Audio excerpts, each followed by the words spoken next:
туралы 2025-жылы 20-январь түнү колтумду алып келгем ушул Бакаматөрөт ооруканасыначы.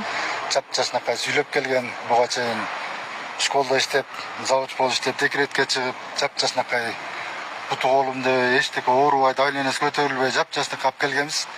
Ошо жеңем классташ менен салып келген. Ошо төрөт бөлүмүнө киргенде, карантинде бизди киргизбей болгон. Бизди киргизбей тышта калганбыз, алып кирип кетишкен. Эртеси ошо сүйүнчүнү күткөндүн ордуна ошо жубайымдын өлүгүн алып кеттим да эртеси. Врачтардын шалакалыгынан төрөлбөй туруп, наристе. Сиз кайсы учурун шалакалык деп атасыз? Биз алып келгенде врачтар карабай койгон да колтумду. Мындай карабайбыз деп элеби? Жок, алып кирип кетиштен шалакалыктан ошондой болуп атат да. Жапжашнакай келген колтумду өлтүрүп туруп колума беречпей.